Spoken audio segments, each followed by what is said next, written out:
this is an iHeart podcast. Guaranteed human. Support for the show comes from Public, the investing platform for those who take it seriously. On Public, you can build a multi-asset portfolio of stocks, bonds, options, crypto, and now generated assets, which allow you to turn any idea into an investable index with AI. It all starts with your prompt. From renewable energy companies with high free cash flow to semiconductor suppliers growing revenue over 20% year over year, you can literally type any prompt and put the AI to work. It screens thousands of stocks, builds a one-of-a-kind index, and lets you backtest it against the S&P 500. Then you can invest in a few clicks. Generated assets are like ETFs with infinite possibilities, completely customizable and based on your thesis, not someone else's. Go to public.com/podcast and earn an uncapped 1% bonus when you transfer your portfolio. That's public.com/podcast. Paid for by Public Investing. Brokerage services by Open to the Public Investing Inc. Member FINRA and SIPC. Advisory services by Public Advisors LLC, SEC registered advisor. Generated assets is an interactive analysis tool. Output is for informational purposes only and is not an investment recommendation or advice. Complete disclosures available at public.com/disclosures. Tired of spills and stains on your sofa? Wash away your worries with Anabay. Anabay is the only machine washable sofa inside and out, where designer quality meets budget-friendly prices. That's right, sofas start at just $699. Enjoy a no-risk experience with pet-friendly, stain-resistant, and changeable slip covers made with performance fabric. Experience cloud-like comfort with high-resilience foam that's hypoallergenic and never needs fluffing. The sturdy steel frame ensures longevity, and the modular pieces can be rearranged anytime. Shop WashableSofas.com for up to 60% off site-wide, backed by a 30-day satisfaction guarantee. If you're not absolutely in love, send it back for a full refund. No return shipping or restocking fees. Every penny back. Upgrade now at WashableSofas.com. Offers are subject to change, and certain restrictions may apply. There's no championship league for small business owners. But if there was, you'd be at the top of the standings. Because going pro with Lenovo Pro means you've got the winning formation. One-on-one advice, IT solutions, and customized hardware powered by Intel Core Ultra processors help you stay ahead of the competition. Business goes pro with Lenovo Pro. Sign up for free at lenovo.com/pro. Lenovo. There's a difference between liking a house and actually getting it. Redfin is built to make up that difference and close the gap between finding and owning the home for you. Redfin agents close twice as many deals as other agents. So when you find a home you love, you're not a step behind when it comes to making an offer. That means less watching great homes disappear and more focus on the one you'll call home. Redfin helps turn saved listings into real addresses. Get started at redfin.com. Own the dream. What's overthrowing my democratically elected state? I'm Robert Evans. This is Behind the Bastards, a podcast about the worst people in all of history. And we are, of course, recording in the immediate wake of what I think can fairly be called an insurrection by fascist-dominated right-wing militants. And in the immediate wake of that, I sat down with my producer, Sophie. Sophie, say hi. Hello, friends. Now, not literally sit down together because of the plague, but we got on a text chat and I was like, you know, this fascist insurrection against a democratically elected government has a lot of similarities with other fascist insurrections against democratically elected governments. Perhaps we should talk about the history of fascist insurrections against democratically elected governments in order to better prepare people for what needs to be done in the wake of this to stop them from succeeding the next time. Yes. And of course, once we had that idea, the only person we could possibly bring on was our good friend, Jason Petty, a.k.a. Prop. What up? What the lick read? What's up with that failed nation state? How y'all feeling? Quite literally. I think I text Prop and I was like, hey, I want to do this. And like, it was like, yes. Yeah, no brainer. There's so like, you know, Robert, myself, anybody else who has like a 7th grade level understanding of history has been like kind of flaring their arms like the crazy scientists in every movie that's like, y'all, the aliens are coming. Guys, I don't understand. How come nobody is seeing us telling y'all? We're standing on our heads yelling at you like, this is point for point, like bar for bar, point for point. we've seen this before, and I don't understand what you don't understand. Yeah. How did this? Because I've been warning about this for quite a while, and that it could happen here. That it could happen here, and people continuously are like, I can't believe you predicted this. And it's like, nobody predicted this. Everyone who was paying attention was like, oh, this is obviously going to happen because thousands of people are promising to do this. Yes, it's like, dog, my favorite meme going around was one with Ron Burgundy. He was like, wow, that escalated slowly over the past 10 years. Yeah. Like, yeah, I know. I can't believe these people did exactly what they said they was going to do. This is crazy. Mm-hmm. Yeah, it's very frustrating. Yeah. And so, the reason we decided to do this special miniseries behind the Insurrections is that I think historical. That's the name, by the way. That's what this is called that you're listening to. Give it Insurrection. That's your little snatching. Yeah. You and I did a similar thing last year when the uprising against the police started, where we kind of talked about the history of the police. And I thought that was useful to inform people both the context of why folks were angry for a lot of folks who maybe had never really thought that much about the police and didn't understand all the hatred. And I also thought it was useful because understanding, the history of something that you want to fight is useful in fighting it, whether it's the police state or a fascist insurrection. And understanding what other fascists have done throughout history and where they've succeeded and failed and how the people opposing those fascists have succeeded or failed is important both for us to know what's coming next and to avoid making the same mistakes that other people made in the past that led to them being ruled by fascists, which I'd like to avoid. So naturally, I would love to avoid that. So naturally, we're going to start with Rome, right? Yeah. We're going to be starting with my old friend, Benito M. Big Benny, as no one has ever Benny called Moo. him. You know Benny Moo. Big Benny Moo. Yeah, Big Benny Moo.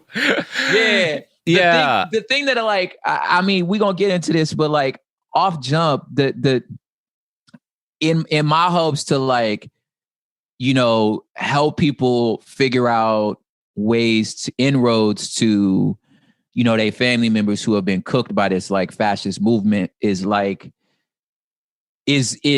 dig inside of you and understand what it feels like to be disenfranchised and what it feels like to feel like you've been left behind by those that are supposed to take care of you.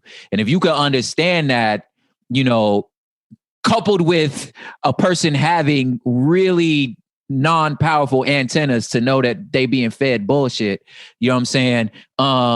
Then I feel like you're starting to get an owner's manual as to like how to not let yourself in you trying to stop a fascist regime, not incensing and creating martyrs out of them and confirming their feelings that, everybody against them. You know what I'm saying? It's a matter of like getting behind that and being like, okay, if this election was stolen, that would suck. Mm-hmm. You're right. That would suck if that was true. It's not though.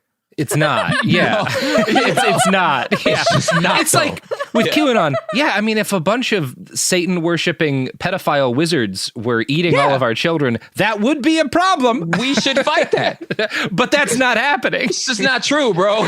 Yeah. The real pedophiles in power are more like the guy you think is the second coming. But yeah. So let's talk about old Benito Mussolini.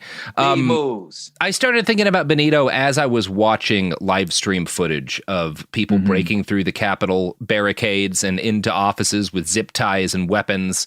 And I know that while this was happening, in the immediate wake of it, a lot of people started bringing up historical comparisons. And unfortunately, I think a ton of those historic comparisons were bad, were the wrong ones to make. A good example of this would be a ton of people who compared the events of the 6th to Kristallnacht, the Night of Broken Glass. Yeah. And I think everyone here knows what that is. For those that don't, listening, it was a pogrom, which is a mass racial assault, like on members of a specific race, basically, that was instituted by the Nazi government against Jewish people in Germany. Hundreds of synagogues and Jewish-owned businesses were burnt down in the space of a night.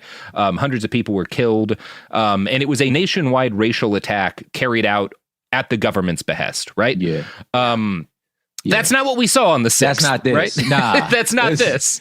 And probably the most prominent person to make that comparison was our current governor, our former governor of California and current Arnold Schwarzenegger, whose video otherwise had some really good stuff in it about... I was going to say, I kind of dig it in the sense of like the way he was talking about the remorse of people that was a part of it. I think if he was going to pull the Austria card, like it would have been a better... Although Mussolini's a better parallel, but when they burnt the parliament right before, that's a more better comparison. You know what I'm saying? Yeah. Than Kristallnacht. Than Kristallnacht. Absolutely. Schwarzenegger has great TikTok content. He's got like a pet donkey that follows him around. I'm sure he does. I'm sure he does. For a laugh. He's definitely like the meme of like, you know, when it's heartbreaking that the worst person you know makes an excellent point. Makes a really good point. Exactly. Freak, man. Yeah. Great point, bro. God. Yeah, and I think his best point was just like how, you know, the victims of fascism continued long after the war, including the children of Nazis who, you know, were abused by parents and stuff. Great point to make. Wrong about Kristallnacht. When we're talking about actually good historic comparisons and valuable ones to what happened on the 6th in D.C., there are a few. One of them, as you noted, was the burning of the Austrian parliament, which I think we're going to talk about a bit later in this series. But other folks have kind of much more aptly, I think, compared what happened in the 6th to the Munich beer hall putsch, which was Adolf Hitler's first attempt to seize power. And there's a lot of good reasons to compare that to the 6th. It's not really a perfect comparison. None of them are, in part because when Hitler tried to overthrow the government starting in Munich, he was a political rabble-rouser with no power who was trying to spark a mass revolution. And on January 6th, it was like tens of thousands of the president's fans, including a lot of police officers, active duty soldiers, and elected leaders who tried to take over the Capitol. It's a bit different. So if we're looking for a better historic parallel to January 6th, I think we might be better served by going back a year before the 1923 beer hall putsch, when a completely different fascist, Benito Mussolini, led what came to be known as the March on Rome. A lot of really good comparisons to what's happened, a lot of good lessons in the March on Rome. Most it's also people, good before you start is just if you could, you never really want to like reach into the past and draw like direct lines, if you will. But if you could think to yourself, just as a general grid, if in the story you on the side of Mussolini, you probably on the wrong side of history. I think we can say that completely. So now as you continue, think about your position in this. Yeah. And you that might be able to tell you which side of history you should be on right now. Anyway, go on.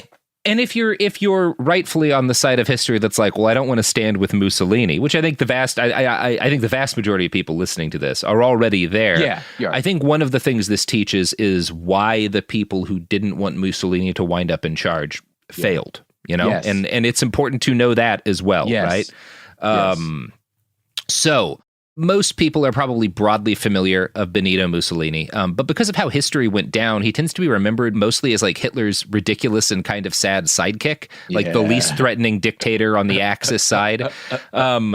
Mussolini doesn't wind up as like the frightening villain in a lot of movies, right? You know? That's good. I never thought of it like that, but because it's like you're just like, you Hitler light. Unless you was in Italy. I mean, even then, it would have been better to be, you know, a Jewish person in Italy than in Germany. Not a high bar, you know, the lowest bar in history, actually. Bar ever, the bare minimum. But yes, he gets this kind of reputation of just being like incompetent and the junior partner to Hitler and not very frightening.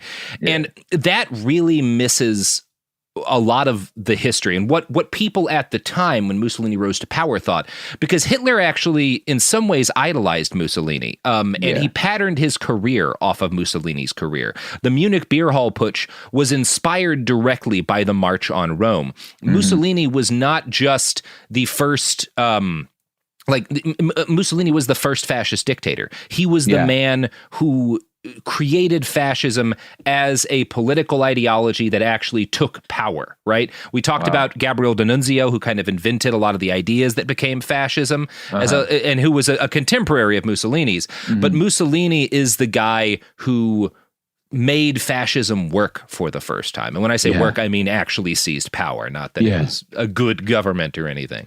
He was the first fascist who seized power from a functional democracy. So he is not an incompetent buffoon, and it behooves you to understand how he succeeded in the way that he did.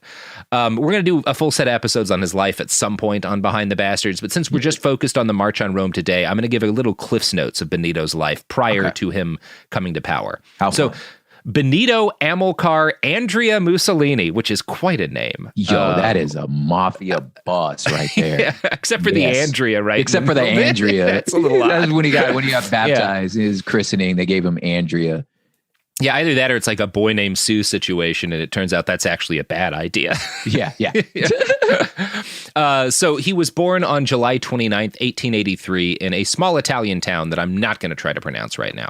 His father, Alessandro, was a blacksmith and a socialist. He named Benito after Mexican President Benito Juarez, who's the namesake of Juarez, and who was the first indigenous president of Mexico, and was a famous liberal, you know? I thought that was interesting. I had no idea. That's super interesting. Yeah. In 1902. So that's like his background. He was very left wing, right? Like your parents are naming you after the liberal indigenous president of Mexico. That's quite a thing. That's a flex right there, man. That's quite a thing. What a pivot. Yeah, this guy is one of the great all-time historic pivots, you know? In 1902, Benito fled to Switzerland to avoid compulsory military service. He became active in the Italian socialist movement from afar, and he grew obsessed with the writing of syndicalist Georges Morel, who believed that capitalist democracy needed to be overthrown by a combination of general strikes and violent direct action. So he's a socialist, he's a leftist, but he's a fan of these guys who are like, we need a revolution, and violence is okay in that revolution, right? That's like a big chunk of his early ideological upbringing. In 1904, Benito returned to Italy under a general amnesty for draft dodgers, in exchange for which he had to serve in the military for 2 years. He did his time, he got out, and he became a left-wing journalist and a firebrand, participating in a 1911 riot protesting Italy's imperialist war in Libya. He did 5 months in prison for this. So not just like a talker, like he puts his skin in the game and he does time protesting an imperialist war. Dang. All right. Okay. Yeah. He was not like wishy-washy about this stuff, I guess is the point I'm making. So as a hardcore leftist, Mussolini hated the monarchy, which in Italy at the time was similar in its kind of power to the British monarchy. Italy is a constitutional monarchy at this point, so more or less a democracy, but they've got a king and he has some power. In 1912, Mussolini stated, "The king is nothing more than a useless citizen, and the Italian flag is fit only for a dung heap." So, sheesh. Yeah. Burn it all down, Mussolini. Burn it all down kind of guy. Yeah, very much. Okay. Very much. Now, it may seem odd that the first fascist dictator was a committed left-wing activist in his youth, but it's really not that strange. This is a pattern that we see repeating itself over and over throughout the history of fascism. In more recent times, just to talk about stuff that's happened in the last 4 years, Jason Kessler, who's the fascist who planned and organized the first Unite the Right rally in Charlottesville, got his start in political activism at Occupy in New York. You can find in Unicorn Riot's Discord chats him talking about being very into Occupy at the time. Wow. Andrew Auernheimer, Weave, who's a neo-Nazi hacker and a prominent member of the fascist movement in this country, claims to have been an organizer at Occupy Wall Street. I found discussions in Unicorn Riot's archive where Weave debates with other Nazis who were there about how Occupy could have been handled differently and been more successful. And for a lot of these Nazis, the failure of the Occupy movement to garner any real change and the ease with which the police swept it aside were major factors in radicalizing these guys to the far right. One fascist that I found in a Discord conversation said, quote, "I was at Occupy Wall Street in 2011. It was black pilling as fuck," by which he means the experience was so disheartening that it pushed him towards fascism. And that's really what we see with Mussolini. He's very involved in left-wing politics. He gets arrested for them, and he sees them continue to fail, right? They don't succeed in overthrowing the government. They don't succeed in pushing the changes that he believes are necessary, and it starts to embitter him. I often think that like some of that happens in the Black community with just also like still trying to wrap my brain around, like saw a video of Crips for Trump on the at the insurrection earlier. It was like Crips for Trump, West Side, something. And I could not wrap my brain around like how this will work. But I think I think a lot of it does have to do with the fact that like, you know, we've tried so hard. We put our flag in the sand with this particular way of approaching, you know, political change, and it not working, that you're like, well, forget it, you know, and then like, well, maybe this will work. Maybe this going this direction speaks more to like, since the empire, the machine just met us with might and just overpowered us with might because they're just more powerful. Your only recourse is to be like, well, I need to be more powerful than that.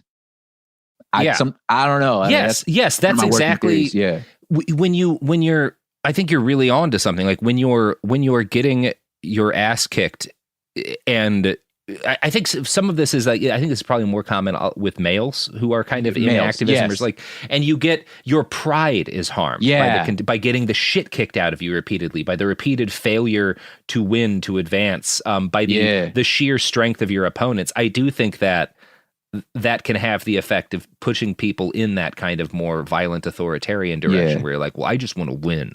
Like, I wouldn't be surprised if that's a part of what's going on. And I think it is for Mussolini, because the switch for him really happens as a result of World War I. So basically what you've got with World War I, Archduke Franz Ferdinand gets shot dead along with his wife. And it starts this series of events, right?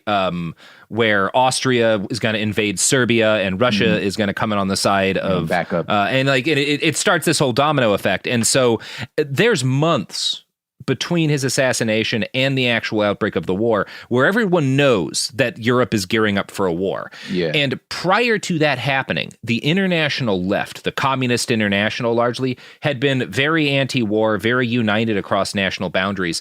But as soon as a mass European war becomes a reality, shit starts to splinter. And there are a lot of folks who had been socialist, leftist, like workers, who instead of kind of siding with workers' solidarity are like, well, I'm going to side with my country on this. And, you know, that's not the only thing that's happening. There's also like the Second International tries to organize like some sort of workers' strike or something. Like there's a couple of ideas about how they might stop the war by organizing workers. And all of these ideas fail. And, you know, all of these ideas fail, and Europe lurches towards war. And it's kind of like this moment where this big international left-wing movement shows it that it's toothless. In the eyes of, at least the eyes of a guy like Mussolini. Like we said, like this, we weren't going to let this kind of thing happen, and now it's happening. Yeah. So that for one thing is a source of frustration to a lot of people. Mussolini is more directly enraged by something that happens earlier in 1914, something called Red Week, which was when a bunch of workers, there was a big mass workers revolt in Italy that was brutally put down by Italian police and the Royal Army. And this had kind of convinced him that the bourgeoisie leaders of left-wing political parties, the actual like liberals and socialists in government, didn't really support revolution, and he did. So all of this stuff is kind of in the mix, leading to him getting kind of blackpilled, to use the words of that other Nazi. And Benito doesn't come out as against the war as a result of this. Instead, he decides to become incredibly pro-war because he thinks it's going to accelerate the collapse of the Italian state and lead to a revolution, right? So in mid-September, after Italy announced her neutrality in the war, Benito tells the staff of the newspaper he worked at, Avanti, which was a socialist paper, that he'd become convinced that war alone could bring revolution to Italy. So yeah, he's kind of like an accelerationist. We need to go to war because that's going to force a revolution. It's the only way. When you, I've always, at least in my head, like I've kind of let go of the like linear swing of like, you know, far right, far left in my brain. I know we use that because that's how we understand the world right now, but like, it seems much more like circular, to where it's like, they ended authoritarianism at the end of the day. They end with a strong dude. Like, so it was crazy. Like, yeah. So like the further left you go, you're still going to end at a dude overpowering everyone. I think, yeah, I was going to say, which why, like, I'm now leaning more towards thinking in anarchist ways of being like, you got to get off this loop. It's just the whole, we're going to land in the same place at some point. Somebody's going to get oppressed, you know? Yeah.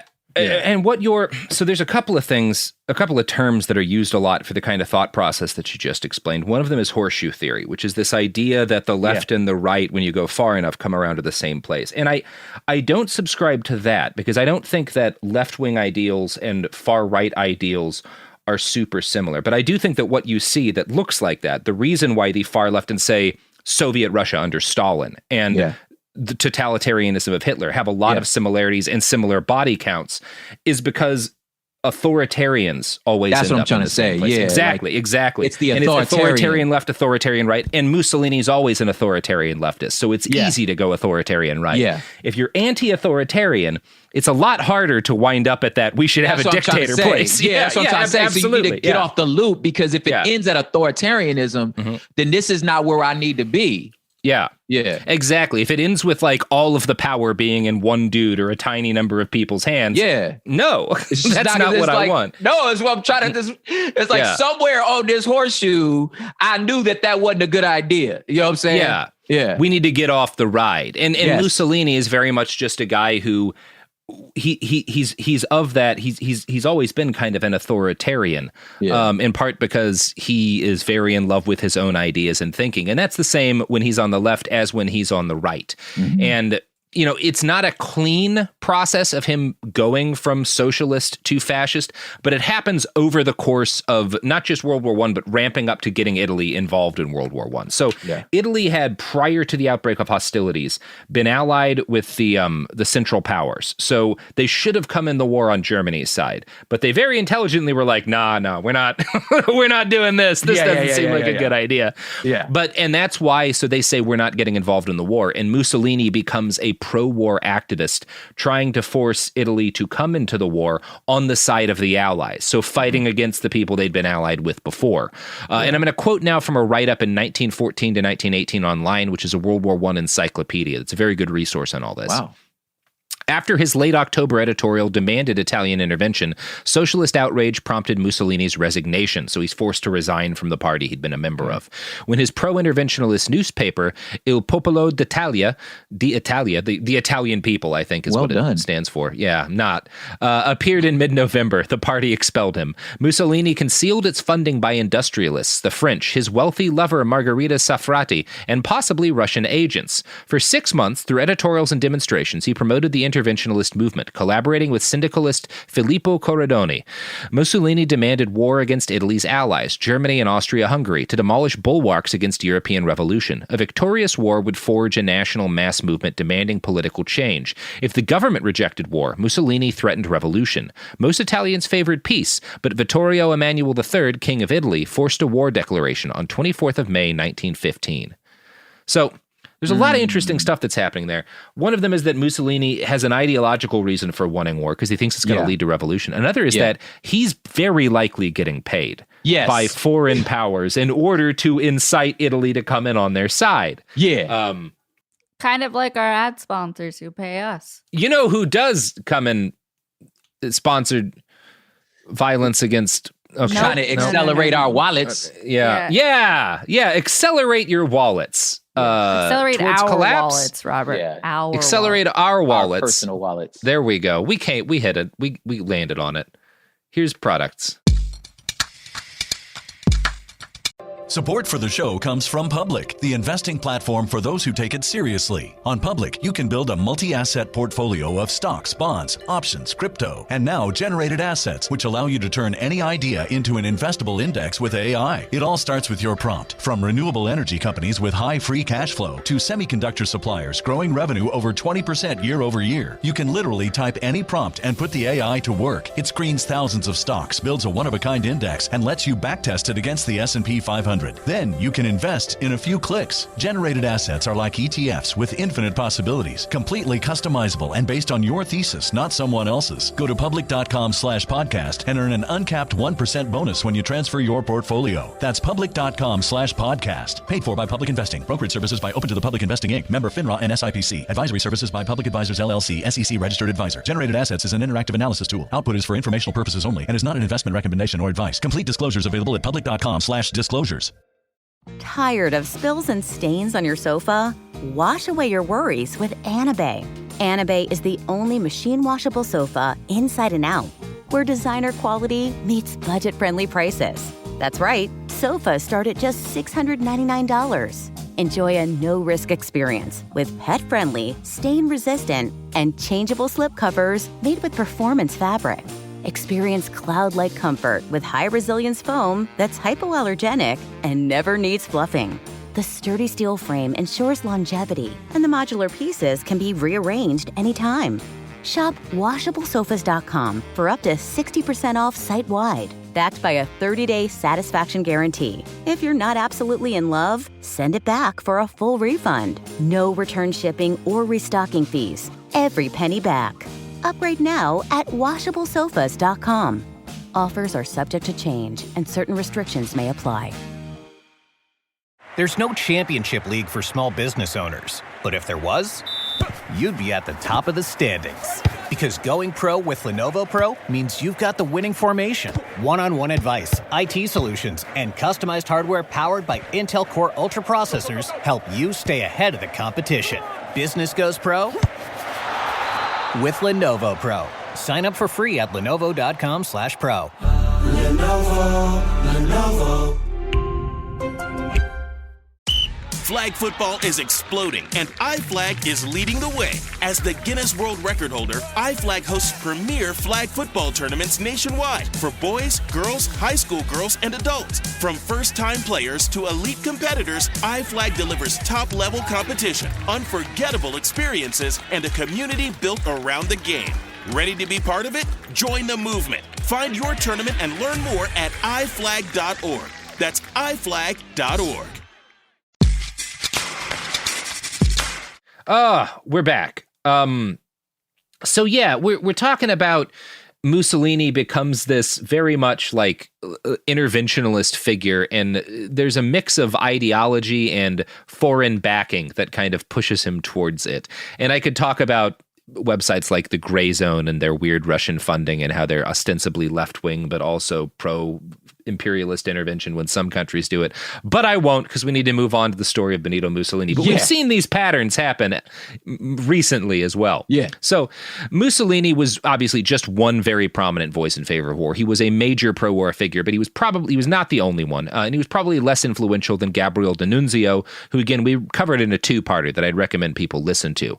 Yeah. And to his minimal credit, after helping to monger his nation into war, Mussolini joined the army and fought as a bersagliere, which is like a marksman. It's almost like a special forces unit, right? Okay. Like it's an elite military unit, kind of like the Army Rangers, it seems. Okay. And he was wounded at the front by an exploding mortar in one of Italy's many bloody stalemates with Austria. Since he'd become a very public face of the pro-war movement, the king came to visit him twice while he was in the hospital.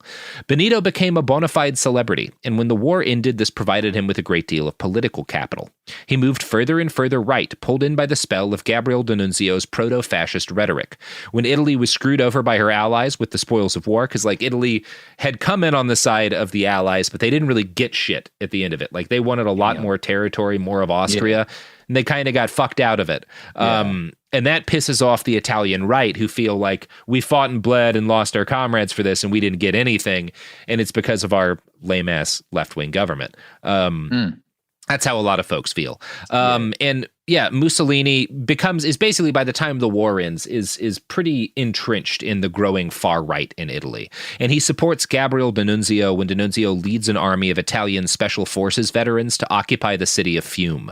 And this is, we talk about this in our episodes on D'Annunzio, but Fiume is this city that was part of Yugoslavia. Yugoslavia gets created when World War I ends, and they get this city that Italy thought should be theirs. So D'Annunzio leads an army of retired special forces veterans to take it, and they turn it into this weird, it's like this melting pot, because in 1918, 1919, you've got all these ideologies that are like still kind of forming. Anarchism and communism and fascism are popular in a lot of like similar circles of people. There's a lot of interplay between them at this period because they're all kind of new ideologies being developed, and the same kinds of people who are interested in radical politics are all hanging out together. So Fiume is like a big melting pot for all these kinds of things, and it winds up being the place where a lot of what becomes fascism gets cooked up. It's like that's interesting you say it, because like I do picture it as like this like planets form like nebulous balls of gas where it's like it's all the same elements, and like it's still like all this stuff is still kind of coalescing and stuff like that. But I also think this particular moment in history for me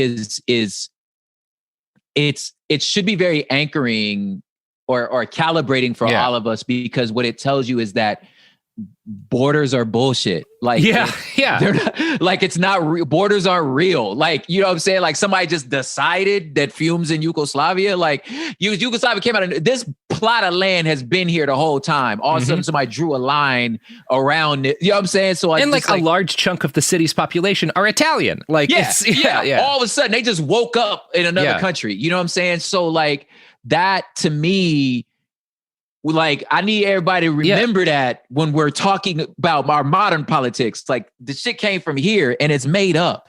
Well, and when we're talking about why so many people, because one of the things you see in this period is a lot of people who were anarchists become fascists, and a lot of fascists become anarchists. And it's because, in part because when you live through a thing where suddenly tens of millions of people wake up one day in a completely different country than they went to sleep in, everything's more malleable, right? Everything's more malleable. And it's not, obviously, like, fascism and anarchism are not similar ideologies, but people who are into both may be drawn to certain similar things. For example, a major aspect of fascism is the cult of action for action's sake, the beauty of violence and physical exertion and speed.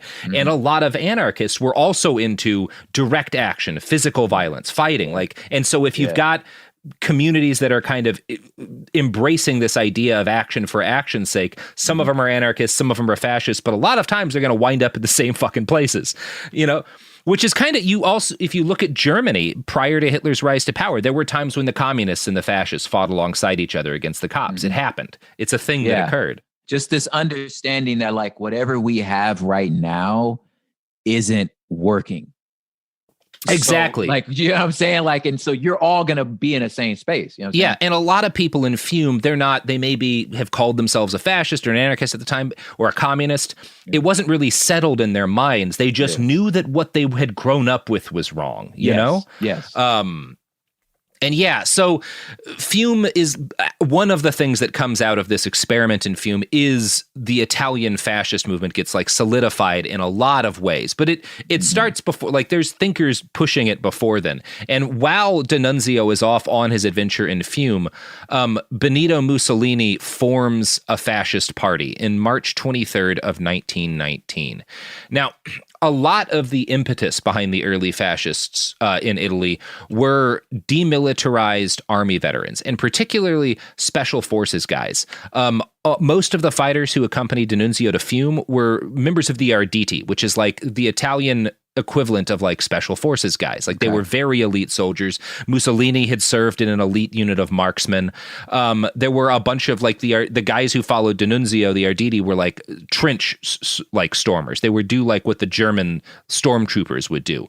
And they were terrifying people. They would go into battle with, like, knives in their teeth and grenades in both hands, like running directly ahead of artillery barrages. And, like, this is where, like, a lot of that cult of action for action's sake, these are adrenaline junkies. That's a huge part of early fascists in Italy and Germany. These are guys who became addicted to adrenaline during the war and can't stop fighting when they get back home. And it's a thing that is a factor in our modern fascist movements, right? Clearly. A lot of vets and cops and stuff wind up in that. Yeah. I'm also interested in just whenever somebody says, oh, they started a political party, I'm like, logistically, what does that look? Was there like paperwork you file? Like, how do you start? Like, I still think like, start a party. We'll talk about that in just a second. I want to talk a little bit more about some of these demilitarized vets. Yeah. Is there a form online somewhere? Yeah. The Arditi had been formed in June of 1917 as a special forces unit in Italy. And they were like, when they were like sort of new, one of their commanding officers addressed the unit. These very young men, most of whom came from a peasant background, who had gotten to be very good at fighting, extremely experienced veterans. And he tells his soldiers, you are the first, the best, the future owners of Italy, the new Italian generation, fearless and brilliant. You will prepare the great future of Italy. The smile of the beautiful Italian woman is your reward. God, you can't tell no little like young, hungry, violent dude that.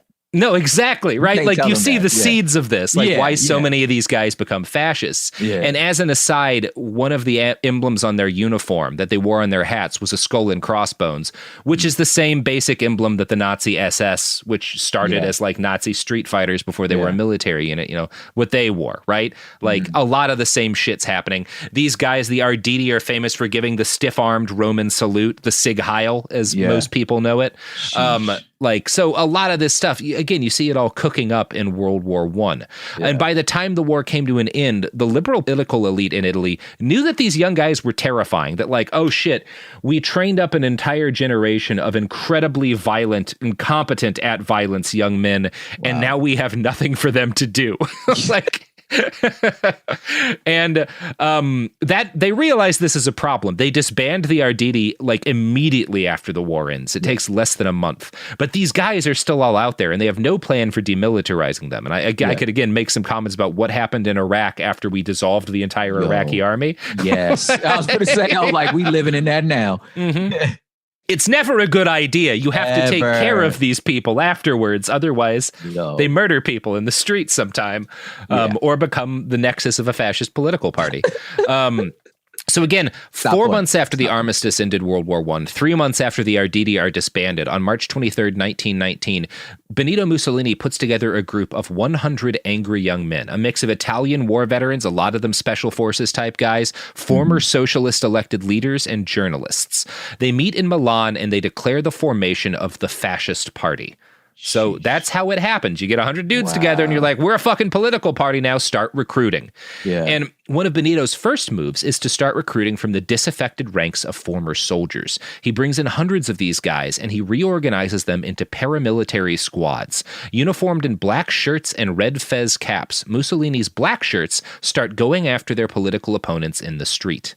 Now, it's just like the formula, Doc. Find somebody angry and give them a uniform.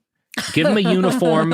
Tell them it's okay to go out and beat the shit out of people they already don't like. Yeah, and I'm already angry. I'm already pissy, and you say those dudes are your problem. Mm-hmm.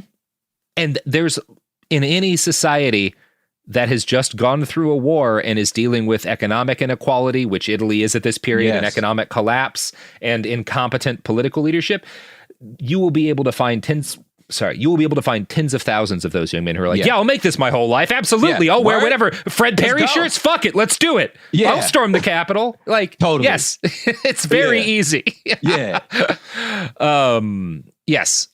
So Mussolini forms the Fascist Party. He starts organizing all these squads of black shirts. And for an idea of how fast this gets out of hand, in 1919, Mussolini starts the Fascist Party with 100 men.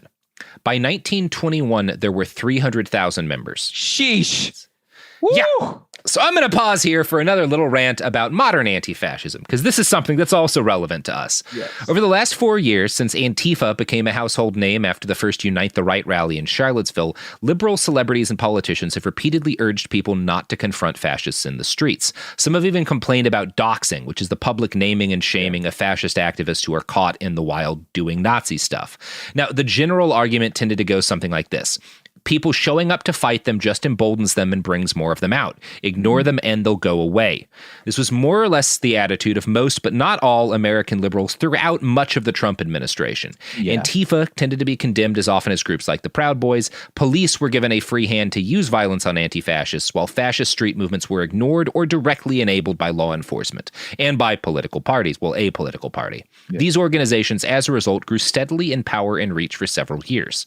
Now, on January 2nd, 2021, liberal activist Amy Siskind tweeted, "If you live in D.C., stay off the streets on January 6th. Let the D.C. police take care of the white supremacists like they did in Oregon yesterday. I actually think it will be fun to watch, LOL." Woo! LOL. Yeah. Not a take that aged well.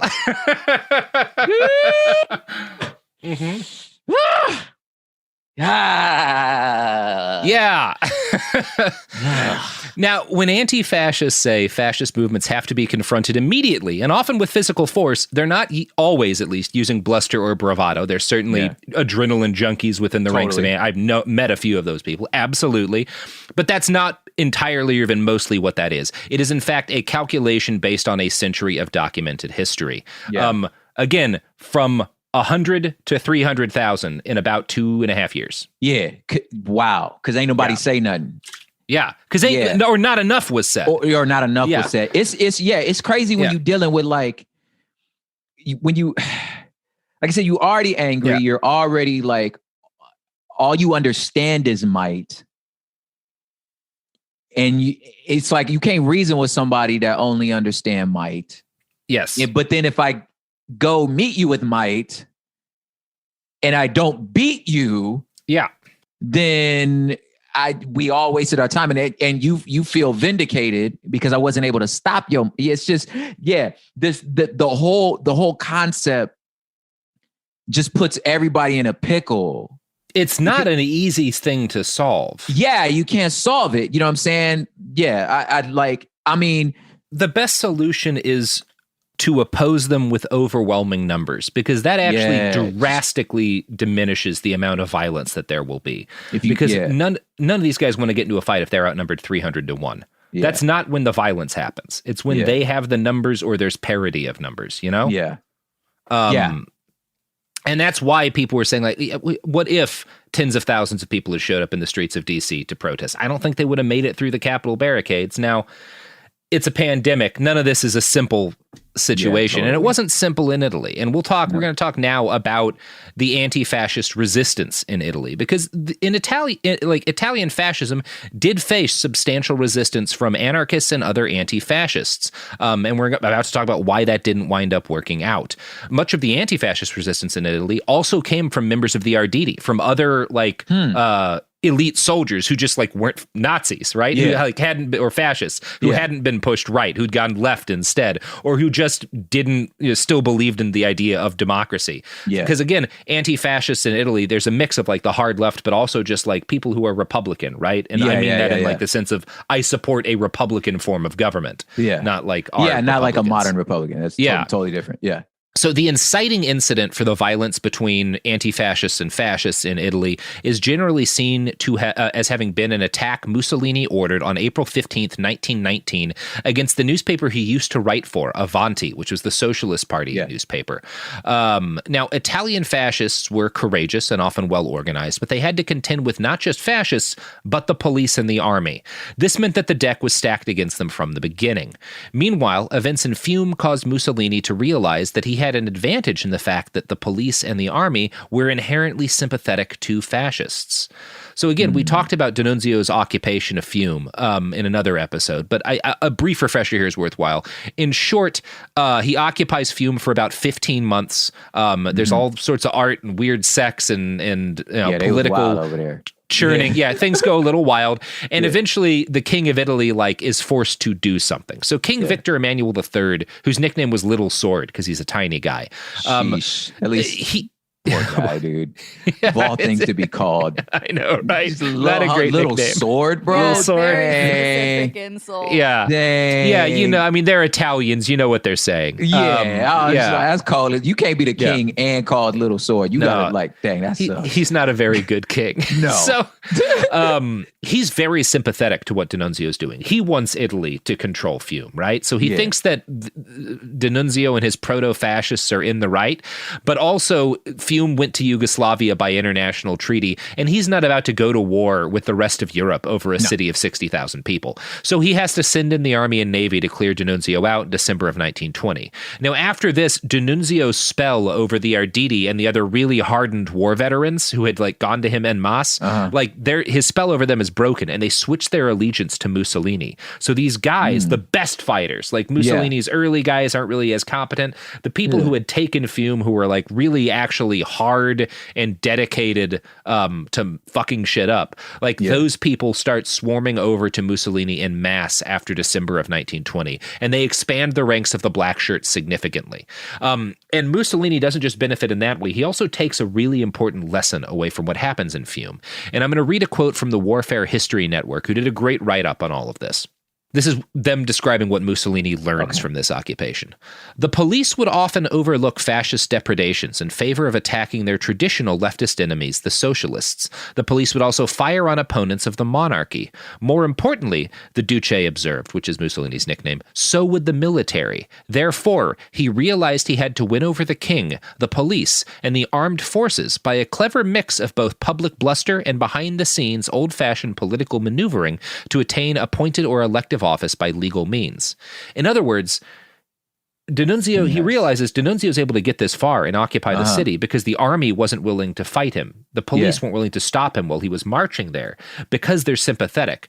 But when D'Annunzio put himself in opposition to the Italian crown and the will of the government, the police and the army cracked down. They did their duty because they're loyal to the state inherently. So if he's going to win, he can't be fighting them. And he can make use of the fact that they're sympathetic if he just becomes part of the government. That's the way Mussolini realizes fascism's not going to win by a revolution. Fascism's going to win by democratic means because the deck is stacked in our favor if we try it that way. If we try to like lead a violent revolution, they'll murder us like they would anyone trying to lead a violent revolution. If we become part of the government, they'll help us crush our enemies and we'll gain power. Dude, the finessing, because it's when you lay it out, it's pretty logical. You know, like a monarch, we're talking about something that's lasted thousands. It's in their DNA, dog. Like you can't, you know what I'm saying? Like it's too much to ask. Yeah. You know what I'm saying? That's too much to ask of these people to try to like go against their very nature to be like, but if you include the crown. Yeah. Oh no, you can keep your king. We're just going to get rid of the left. You don't like them anyway, do you? Help us kill them. Like, yeah. You know, congrats, you're a fascist now. Yeah, exactly. Yeah. It's very savvy. And this is, again, why I think people need to have more of the kind of like respect for Mussolini as opposed to seeing him as this buffoon. Is he's the first guy. He figures it out. He figures out how fascists are going to win. Anyway, so Mussolini decides, okay, I have to, I can't do what the anarchists and the communists and the left do and try to like overthrow the government. That's not going to work. My path to victory is going to be finding a way into the government. And this was not hard for him to do. He runs for office, and in May of 1921, he's elected to the Chamber of Deputies in Rome, along with 34 other fascist party members. That is quick. Very quick, and they're kind of in the middle of the pack in terms of how many elected leaders they have. But they're in the government now. And Mussolini barely ever showed up in chamber because he thought any governing body based around him compromising was dumb and not worth listening to. But he liked the legitimacy that elected office gave him and his party. And it's not a coincidence that 1921 is also the year when the Royal Italian Army joined the police in cracking down on anti-fascists, because now the fascists are part of the government, right? So we can, Now, here we are, guys. Becoming an elected leader also gave Mussolini immunity from prosecution while he was in office. This was helpful because, while the Fascist Party gained electoral power, Mussolini's black shirts were increasingly committing murder. And I'm going to quote now from a study in the Journal of Values-Based Leadership. Fascists agitated against the left in streets and neighborhoods across Italy. Socialist offices, institutions, and party newspaper headquarters were attacked and burned. Militias organized throughout the country in anti-Bolshevik crusades, breaking up strikes and fighting labor unions and farmer co-ops. The fascist squads, dressed in black shirts and uniforms, were supported by the local police, landowners, merchants, and industrialists. They used violence to destroy any organization they felt could be in opposition to the doctrine of fascism. Thousands of people were beaten, killed, or forced to drink castor oil and run out of town. Hundreds of union offices, employment centers, and party newspapers were looted or burnt down. In October of 1920, after the election of a left administration in Bologna, fascists invaded the council chamber, causing mayhem and 9 deaths. The council was suspended by the government. Later, so again, a left-wing administration is elected in this city, fascists invade the council and kill 9 people, and it's suspended by the government. Later, socialist and Catholic deputies were run out of parliament or had their houses destroyed. The 2 black years, 1921 to 1922, destroyed opposition to the fascists. Union organizations were crushed. The Fedetera, farmers' co-op, shrank from some 1 million members to less than 6,000 in less than 5 years. Unable to defend basic democratic rights or prevent the criminal activities of a private militia that operated openly and nationwide, the state had lost all credibility. Yo, gangbanging. Any of that sound familiar? Yes, it does. It's like, God, dog. Like it's something that fascinated me as you was reading this is like really helping you get into the brain of like a fascist, to where it's like the government's not the head, but an appendage. Yeah. Like you're a tool that I wield, just like the population, the labor unions, the military, the street guys. They're all just appendages. These are arms, they're tentacles, but you're means to an end. So I'm getting into the government not because I feel like that means I made it. It's just, no, I just need to wield the government. Yeah. And that, like, to me, that's like you just like, oh, it's like your relationship is transactional. Like it's a functional. This isn't the goal. I just need that. You're my sword. And I'm like, yes, exactly. The government's just a sword. Yeah. Yeah, this is my weapon that I use on you. It's not a list of, as I think a lot of liberals see it, it's not a series of obligations. It's not a social contract. It's a gun. It's a gun. Yeah. It's a gun. And when you, that's crazy. They listen, these gangsters, y'all. Everything we just read that the black shirts did has been the goal for years of the American fascist movement. Not just of groups like the Proud Boys, but of more extreme and explicitly Nazi organizations. You can see evidence of this in attempted actions of men like Coast Guard Lieutenant Christopher Hasson, who was caught with an arsenal and a list of Democratic lawmakers he planned to murder. This is very much what groups like the Proud Boys wanted to do to left-wing organizations nationwide. It's why you saw so many groups of right-wing counter-protesters from militias show up at BLM rallies, right? Yeah. It's why before 2020 they were showing up at left-wing anti-fascist events. It's what you saw during the Unite the Right rally in Charlottesville. Leftists surrounded and assaulted en masse for standing against fascists. One of the great successes of the anti-fascist movement in the United States that was not something that we saw in Italy has been the fact that they actually did succeed in the widespread disruption of particularly the leadership cast of different fascist organizations. Basically, everyone involved in planning Unite the Right had their life ruined, and most of them are no longer relevant on the streets. Nobody talks about Jason Kessler anymore. Nobody talks all that much about Richard Spencer anymore. Some of them are in jail, like what's that guy's name? The Crying Not, Chris Cantwell. That was homie that got kicked off a Tinder. Yeah, I think that happened to him too. And a lot of them, like Richard Spencer's drowning in legal fees from lawsuits from people. And in 2018, not just angry at court cases, but angry at the fact that his speeches were continuously disrupted by anti-fascist activists. Richard Spencer complained that giving these having these gatherings was no longer fun and, quote, Antifa is winning. Now, he wasn't precisely right about that because January 6th showed that the fight is very far from won. But Spencer was beaten. And most of the the original wave of fascist leaders, the people who wanted to do what Mussolini did, whose goal was to do what Mussolini did. Guys like Spencer, they've been fucking sidelined, which means that most of the people who are prominent now have not been prominent in a position of leadership for all that long. So while you have groups like the Proud Boys that have been around this whole time, militias that go back quite a while, and more extreme groups that go back quite a while, a lot of the leaders have been disrupted one way or the other, have had their lives fucked up. And it's stopped them from doing, in some ways, what maybe they might have otherwise done. It stopped them from gaining as much power. It stopped their organizations from being as cohesive. Some organizations have been shut down, like Identity Europa.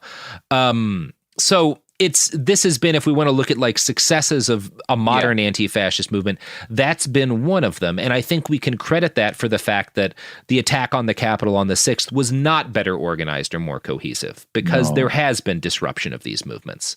We want to know what else would be a disruption of our movements right now, Robert. That was going horrible. to an ad break. Capitalism. I really did, because that is going to disrupt my train of thought significantly. Yeah, I don't like that I decided to do that, but America. It happened. I'm gonna eat a chip. That's a good call. Everybody eat a chip.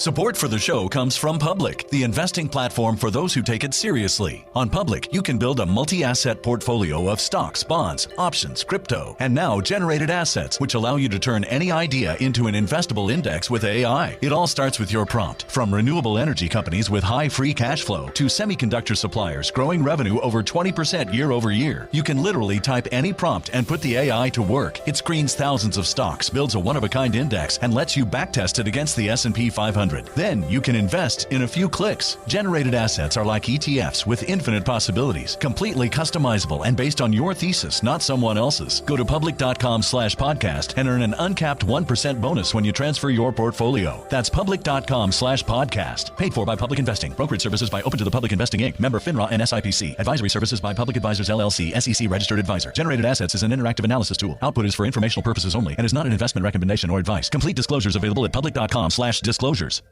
Tired of spills and stains on your sofa? Wash away your worries with Anabay. Anabay is the only designer sofa that's machine washable inside and out, starting at just $699. Plus, Anabay sofas are pet-friendly, stain-resistant, and feature changeable slip covers and modular pieces. Get up to 60% off site-wide with a 30-day money-back guarantee. Visit washablesofas.com to get yours now. That's washablesofas.com. Offers are subject to change, and certain restrictions may apply. There's no championship league for small business owners. But if there was, you'd be at the top of the standings. Because going pro with Lenovo Pro means you've got the winning formation. One-on-one advice, IT solutions, and customized hardware powered by Intel Core Ultra processors help you stay ahead of the competition. Business goes pro with Lenovo Pro. Sign up for free at lenovo.com/pro. Lenovo. Flag football is exploding, and iFlag is leading the way. As the Guinness World Record holder, iFlag hosts premier flag football tournaments nationwide for boys, girls, high school girls, and adults. From first-time players to elite competitors, iFlag delivers top-level competition, unforgettable experiences, and a community built around the game. Ready to be part of it? Join the movement. Find your tournament and learn more at iflag.org. That's iflag.org. We're back. So, Prop, I think you had something on your mind before we God damn it, what the hell was I going to say? Went out to ad break and you ate a chip. What was I going to say? There's something that I think these old school fascists did. Old school, wow. That these new guys haven't done it. Yeah, and I think that's it's one of those things. It's a fine distinction, because I do think there's a lot of value in showing these people as absurd and as sad as they are.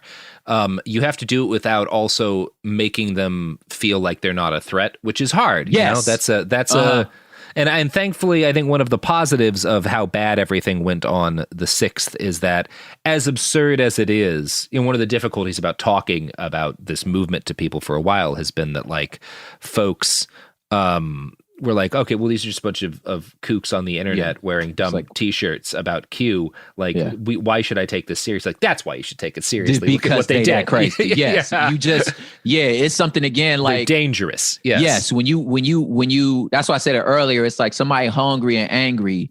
Like if somebody tell you they willing to die, believe them. You know what I'm saying? Like you should believe them. You underestimate. That's something you learn living in just the inner city. You don't underestimate anybody. Like if they presented it to you, like I don't know how hungry you are. I might look like your lunch. Now, if I could overpower you, or there's a whole other scenario, but you're right. Like I'm not finna underestimate you. And I really feel like, fast forwarding or bringing us back to now is that I'm not sure, Joe Biden really understand how serious your situation is. I don't think he does. They was gonna kill you because I don't think you understand. That man, somebody come into a Capitol building with a Viking horn. That man don't care about his life. He gonna kill you. Yeah. Exactly. And I think, I don't know, that is again one of the problems is I think a lot more people are taking it seriously. But I don't think Joe Biden is. I don't think you understand, bro. Like, you understand the severity of the situation. This not done on the 20th, big dog. Like we not done. Yeah, there's a bunch of people out there who, if they had gotten, who if they get their hands on you, will do great harm to you. And they almost did it once in their heads, at least. That's practice run, homie. Yeah. So let's talk about we go on a little bit of a tangent there, but I want to talk about the Italian anti-fascists. So we just talked about kind of what I see as one of the big successes of the American anti-fascist movement. I want to talk about why the Italian anti-fascist movement did not succeed. So the Italian anti-fascists began to raise their own proper army in July of 1921, because again, the fascists had an army. The black shirts were an army, and it was doing great damage to not just like anarchists, but to all left-wing movements around the country. So they formed their own army, the Arditi del Popolo, like the People's Arditi, I think. Yeah. So again, they're still using that term. A lot of them are veterans, and they were a heterogeneous mix of anarchists, syndicalists, socialists, communists, Republicans, and other non-authoritarian ideologies. The Arditi del Popolo were popular among the lower classes, among poor Italians, because they had no party affiliations and they offered protection from the fascists, who were basically a violent gang. Now, there were other militia-style groups that confronted fascists, including the Arditi Rossi, which was a communist organization, but the local Communist Party forbade them from allying with the anarchists and the Republicans and the like, because, like, you guys aren't our friends either, right? This is, again, you see this happening in Germany. Okay. Now, there were communists who were part of the Arditi del Popolo, but they weren't, like, party communists, there's a difference between those two things. And communists in this era is used a lot for people who were like very anti-authoritarian. A lot of folks would consider them basically anarchists today, and also for people who are like Stalinists, and that they weren't Stalinist yet because it was, 19. I was like, wait, 21. But like, that's where they were headed. I'm with you. So on July 25th, 1921, the Arditi del Popolo held their first national congress. One of their leaders, a guy named Argo Secondari, outlined the organization's goals in a speech. And this is Argo here. The Arditi del Popolo's action has to be defensive, but defense means above all to prevent and to render impossible any harm that can be caused by the adversary. The Arditi del Popolo do not carry out punitive expeditions, but perform acts of justice. They do not carry terror into the population, but defend the people and organize their security.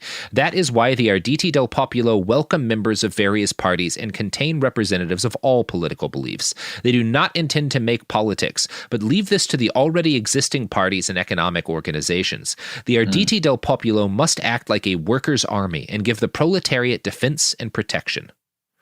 Oh, that's not going to work. Yeah, they tried. Now, you want to guess why it didn't work?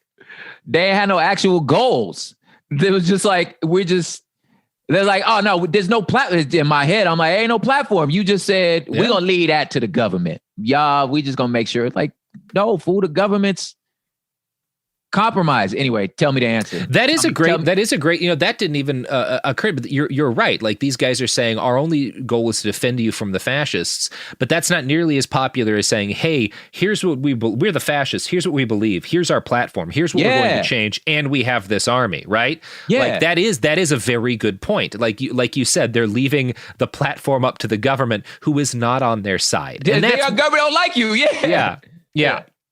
Now, that's not everybody, right? There's a lot of anarchists and stuff who aren't saying, like, I think we should leave it to the government, but they are saying, like, I'm not going to, I think that fighting fascism with these other people is more important than, pushing my own political beliefs in this area, which is, I think, a respectable thing to take. But it was a problem that there was not a concerted, organized, counter left-wing movement that was like that had like a solid platform to the extent that the fascists did, right? There were different left-wing groups that confronted them and had platforms, but it was not like on the same scale, and that's a problem that anti-fascists still have today, right? There's a strength in saying, like, hey, if you're a communist, if you're an anarchist, if you're just a libertarian who's not an authoritarian, if you're a Democrat, like, come join us, we're just trying to fight the fascists. But there's a weakness in, but also we don't agree on anything other than that, right? Like, and then it's like, okay, cool, so what if you win?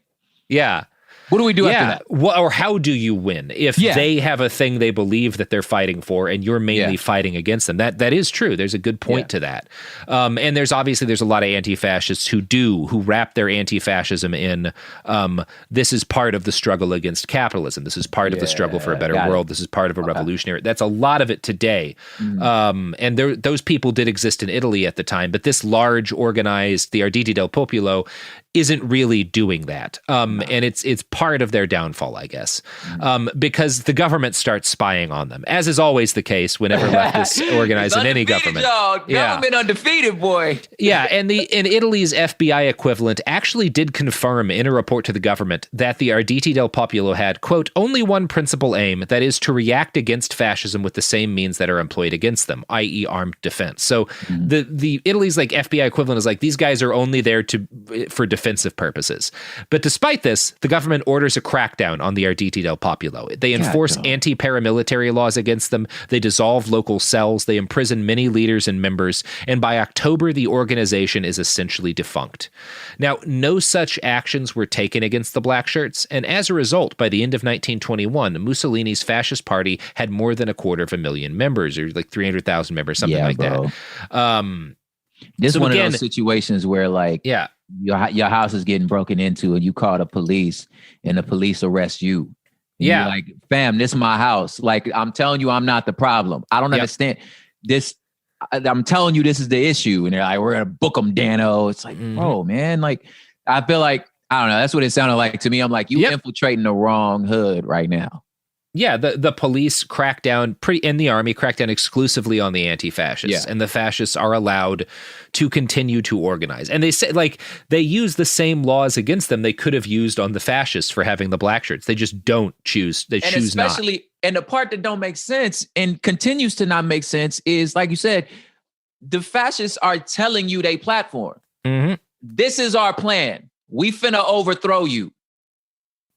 And put all our guys in power, and that's our dude. That's our plan. Oh, you on our side? Okay, cool. Like, it's because it's because hatred of the left unites the fascists and the people who wouldn't necessarily be whole hogging on fascism, but are because they hate the left, which is why this keeps happening and why. It's frustrating. We deal with versions of the same problem today. And this is why I don't suggest people who are talking about, like, well, in the wake of the 6th, we need a new anti-domestic terrorism statute. Like, that's only going to be used on the left. Like, they'll use it once on a couple of Proud Boys, and then it will be used against leftists for decades. That's the way it's going to happen. And Muslims, anyone who's not a white conservative.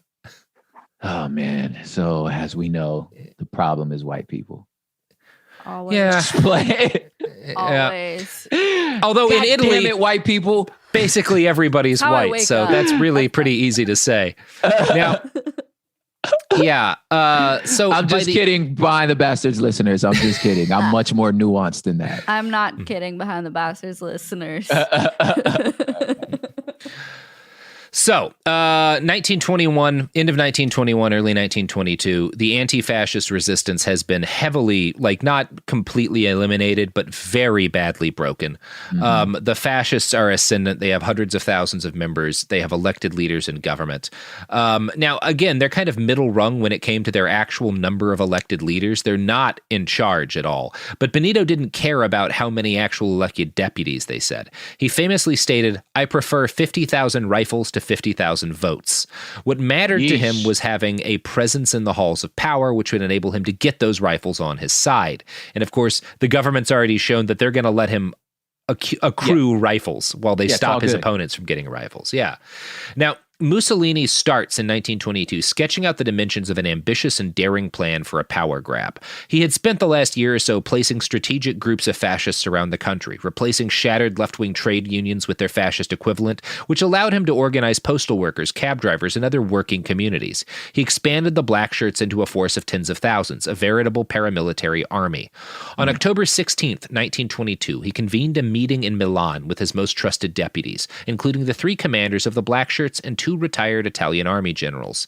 He announced that he was planning to organize a mass march on Rome. He would gather a force of tens of thousands of black shirts and march to occupy the capital and force a change of government.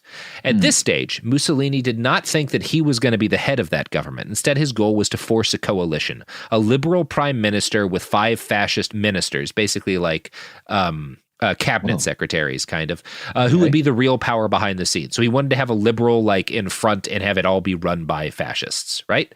Okay. So the actual inspiration for the March on Rome came not from Mussolini, but from the secretary of the National Fascist Party, Michel Bianchi. Bianchi wanted an armed fascist insurrection to force the liberal ruling class to hand over power to Mussolini himself, rather than even paying lip service to the idea of liberal democracy. And Bianchi eventually convinced everyone to go with his plan. Now, true to form, Mussolini took credit for it later, claiming that the plan for the March on Rome had come to him after a rally in September when his supporters had chanted, "To Rome! To Rome." But in any case, by October of 1922, he's ready to do this shit. So Mussolini gives a speech to about 60,000 of his followers at a fascist congress in Naples on October 24th, and he tells them, "Our program is simple. We want to rule Italy." Now, as he spoke on the 24th, units of his black shirts were fanning out to occupy key locations around Italy in preparation for this march on Rome. In all, some 26,000 fascist paramilitaries assembled with illegal arms and ammunition. From the Warfare History Network, quote, "Illicit stores of arms and ammunition were received secretly from sympathetic police stations and some army barracks, while armories and even museums were raided for antique firearms. The overall array of weaponry included shotguns, muskets, powder-loaded pistols, golf clubs, scythes, garden hose, tree roots, table legs, dynamite sticks, dried salt codfish, and even an ox's jawbone." What? Just whatever they can beat someone with. If they can't get a gun, it's anything they can hit someone with. And imagine an antique weapon already in 1923. You know what I'm saying? Yeah, that's an old gun. That's an old gun, boy. This is so weird. It's just whatever they can get their hands on. So that was, you actually answered one of the questions I had. I was like, so if they're marching to Rome, where are they coming from? So they're coming from everywhere. He's in Naples right now. Yeah. But they're coming from everywhere. They are coming from everywhere. Okay. And they have horses and carts, trucks and wagons. They even have a race car with a machine gun mounted to it. Sheesh. And they have guys riding on trains. That's style and finesse. You feel me? Like there's some style in the machine gun race car. You got to give it to there, cuz. You got to give it to him. Yeah. And a lot of people are just marching on foot, too. Now, obviously, this is a cause for concern for some people in the government. 2 days after the Naples speech, former Italian Prime Minister Antonio Salandra becomes aware of Mussolini's plans, and he warns the current prime minister that the fascist leader was organizing an armed march on the capital. Salandra's intelligence told him that Mussolini planned to demand the prime minister's resignation and demand that he be appointed head of the government instead. So the prime minister, obviously, he's also worried by this. He goes to the king with this warning, and he asks the king for permission to use the police and military to suppress the fascists. The king refuses. So the reason the king says no is that he had just sat down with his minister of war, General Armando Diaz. Now, the general, who was not quite, well, who was basically a fascist, tells the king that if he asks the army to stop Mussolini, quote, the army will do its duty, but it would be better not to put it to the test. Basically, he's like, enough of the army likes these guys that you really shouldn't try it. So King Victor Emmanuel III, the Little Sword, was not like an ideological fascist. Every time you say it, I know, it's very silly. Oh man, what if that was his like Tinder profile? So yeah, Little Sword. He's not a fascist in the sense that he sad. doesn't believe in fascism. He believes in a monarchy. And more specifically, he believes in a monarchy where he's the monarch. Yeah. Now, by 1922, the Kingdom of Italy is in bad financial straits. World War I had been a disaster for the country. Not the Great Depression, but like an economic collapse has hit Europe as a result of the end of the war. It's horrible in Munich in this period of time too, right? Political violence in the streets had reached a fever pitch, largely thanks to Mussolini's black shirts, and the king was afraid there might be a civil war. More than anything, he was worried about the rising Italian left. The Socialist Party had 146 members in the Chamber of Deputies, and the Communists had 11, giving them together nearly 5 times as much elected representation as the Fascists. Now, Communists and Socialists aren't big fans of kings, and Victor Emmanuel shrewdly calculated that the Fascists would let him continue to be the king. He also, and this is important, calculated that the middle class would back the fascists if it meant crushing the left. And he was right on both counts. Yeah. Some of the king's generals did push back and demand he sign orders to send the army out after the black shirts. The king threatened to abdicate at this, insinuating that this would put Italy in the same position as Russia had been in when the Tsar abdicated. Basically, if you force me to use the army on these fascists, I will leave the throne. And you saw what happened to Russia when the Tsar left the throne. You don't want those scary Bolsheviks being in charge. So let's let the fascists in. Come on, man. Yeah. Dang. It's like, that's what, like, at the end of the day, to me, that's like the problem with like, when you only understand the world via like power brokering and might, like in my mind, like it's a weird comparison, but if you take like Mike Pence's like position right now, like with the 25th Amendment or president being impeached, it's like if for lack of better term, either way, he's a bitch because it's like, first of all, it's not like Donald Trump has ever respected you because you do what the hell he tells you to do. You know what I'm saying? So it's like this man was finna they was yelling to kill you. Facts. And he didn't stop it. And you ain't do shit, Mike. You ain't do shit. You let this man, and you still gonna back this man? You're a bitch. You understand what I'm saying? The one time he publicly disagrees with you, and then he calls for your head, and they want to take it, and they would. And if they got the chance, they would have. And you didn't say nothing. You're a bitch. You know what I'm saying? So it's like, I mean, I'm saying that tongue in cheek. You understand what I'm trying to say? Yeah. So it's like you're okay. So then Nancy Pelosi and with the Democrats with the impeachment being, and so it's almost like them saying, "Yo, get your boy before we do." Right? Yeah. So now, and then if he doesn't stop the impeachment, you're a bitch again. You know what I'm saying? If you don't call for the 25th Amendment, you're a bitch. You feel me? So it's just like, no matter what, the moral of the story is you should have never signed up to play with this man. You know what I'm saying? So it shouldn't have got here in the first place because all these people understand is power brokering. So if you King Lil Sword, you feel me? You set yourself up to a situation where these people only understand power. Either way, you're a bitch. You know what I'm saying? Like, I hate saying it like that. Because it's like, I'm not trying to like throw shrapnel towards, you know what I'm saying, a derogatory terms toward a female. You know what I'm saying? That's not what I'm trying to say, but I am saying just in street terms, that's what we mean. You've put yourself in a position where you can't leave this unscathed. Mm-hmm. Yep. Yeah. And that's kind of where we are here. And so the king and also a lot of liberal elected leaders are like, okay, let's let these people in. Let's let them do it. they're not as scary as these leftists. So let's let the fascists into the government. Can you imagine being a king where it's like my bloodline go back to the 1500s and I'm the one that's about to I'm not finna lose this crown. You know what I'm saying? Yeah. So I get the calculation. It's just you're the punk in this. Yeah, you know you're starting the ball of fascism rolling in Europe because you want to keep a throne, and because a lot of other elected leaders. So when his prime minister resigns, when it becomes clear that the king is not going to stop the fascists, and a bunch of former prime ministers, many of them liberals, start petitioning the king to make them the prime minister again, so that they can make Mussolini their vice minister to placate the fascists. So, like, again, establishment politicians cannot wait to make a deal with the fascists. Yeah, like, couldn't do it fast enough. Wow. The king says no, though, because the king has decided that Mussolini's going to be the new premier, right? That he's just going to give him straight to the big job. And while all this is going on, the black shirts are marching. So years later, Mussolini would claim to have marched on foot with his soldiers all the way to the capital. The reality is that he stayed in Milan for the first few days of the march. He was seen at the theater two nights in a row. Yeah. Like, he's not. I'm gonna stay back here just in case. Well, it's like how Donald Trump tells his crowd to like march on the Capitol and then goes back home. Behind bullet. He's like, that's the part. I'm like, do y'all see this man behind bulletproof glass telling no, you they to got go guns do over there. I'm not doing that. Yeah, you understand? Like, why you follow this man? Yeah.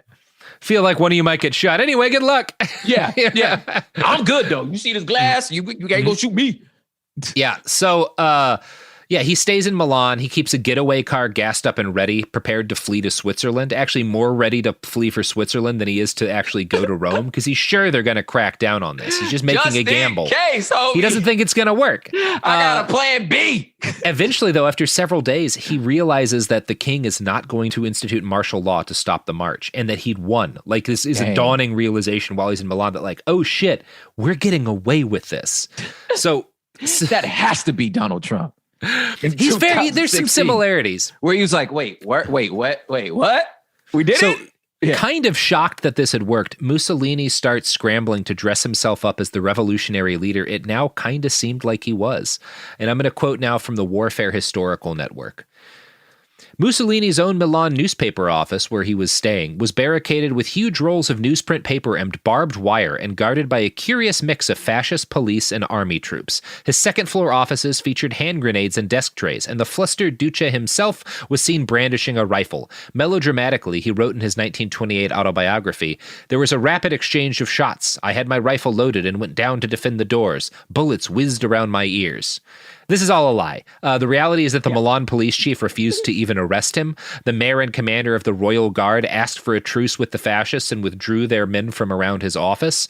There was no real crackdown taken on Mussolini directly whatsoever. Now, while his militia marched, they took over telephone switchboards, telegraph offices, waterworks, and other government buildings. Very little resistance to this. About 7 black shirts are shot dead by the army in various skirmishes during this period of time, and about a dozen people die over the course of the march on Rome. Mussolini gets increasingly confident as phone calls start coming in from the royal palace from the king, but he refuses the first 3 calls from the king because Mussolini does understand how power works, and he knows that when you got him on the ropes, you want to bring him a little bit closer, right? You're willing to make a call? I'm not going to take that first call. I'm going to take that second or that third call either. Yeah. Get him close. Get him close. That's how you do it. Yep. So eventually he decided that his men had occupied enough territory that he felt confident the king was not going to turn around and shoot him as a traitor if he showed up in Rome. So on the night of October 29th, Benito Mussolini took a sleeper train from Milan to Rome. For the soon-to-be dictator, the march on Rome consisted of a single 14-hour train ride. So he does no marching. He takes a train right into the capital while his guys are marching and fighting. Kidding me? That's a long walk, bro. No, I'm not marching to Rome. What the fuck are you talking about? So 20th century, bro. I'm not marching. We got trains. Now, Benito would later lie about every major aspect of the March on Rome. The reality is that about 7 black shirts again were shot and a dozen people died. Once they were in power, the fascists claimed that 3,000 people had been killed in vicious fighting for control of the capital, which is, again, just a lie to make it seem heroic. Yeah. When he finally met the king, Mussolini's first words were, "Your Majesty will forgive my attire. I have come from the battlefield." Oh, Which is, again, my God. You came from Milan, dude. Yo. 2 points for style, dog. Yeah, no, it's a good line. It's good. Forgive, I just came from battle. Yeah. At the buffet line? Yeah. Like, Yeah, where were you fighting? Where was you battling? I told the army not to fight you. Yeah. So Victor Emmanuel has to have known Mussolini was lying about that, but he liked Mussolini. He considered him a, quote, man of purpose, and he appointed him as premier, foreign minister, and interior minister. On October 31st, the day after Mussolini's meeting with the king, his black shirts finally arrived in Rome. He had them turn around immediately and march to the train station so they could go home. As the fascist columns withdrew, the king declared, Mussolini has saved the nation.